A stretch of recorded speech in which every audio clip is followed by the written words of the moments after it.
Yeah, it almost sounds like there's just opportunities for growth that are different at a smaller tech company, a startup versus like a larger tech company. But what about this like almost like gray area where you are learning things that is like a let's say a startup that are just bad habits when applied at a larger tech company. Did you experience that? Did you have that? And I guess how do you unlearn those or undo those to learn how to apply, whatever learnings more appropriately for a larger tech company? That's a wonderful question. Yeah, I would say, startups optimize for speed, optimize for the short term. It's the nature of the phase of their life cycle that you're looking for short term wins. And so as a result of this, there are a lot of shortcuts that are taken, things that people know that in the long term will be difficult to manage, but they're okay with it. And you will see some of this at big companies too. But the decision making for, let's say, there's a big initiative at a big company and you're making decisions, there's a lot more thought that goes into the shortcuts you're taking. What is the cost? What is the plan to pay off that tech debt? Whereas in a startup is just like, just do whatever is fastest. We'll figure it out afterwards.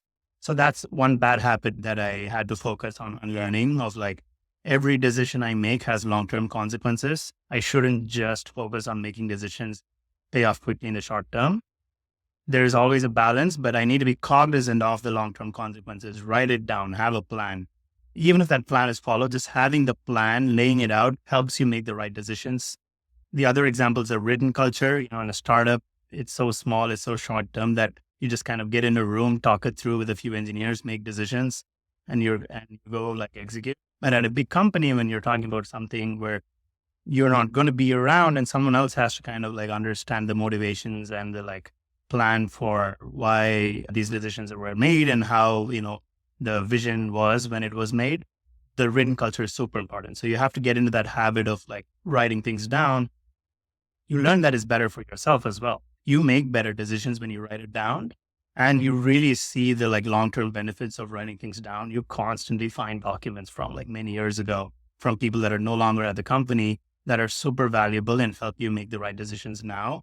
So these are like a couple of, bad habits from the startup days. And I wouldn't say they were bad in that context, right? Everything is very contextual. It was the right thing to do in that startup environment, in the constraints and context we had then, not the right thing to do at a big company. So, but if I go back to a startup now, I see the benefits of doing some of these things the way big tech does in that startup world. So yeah, I think there's definitely habits that you will change, a lot of which is influenced by the phase of the company and like the long-term outlook.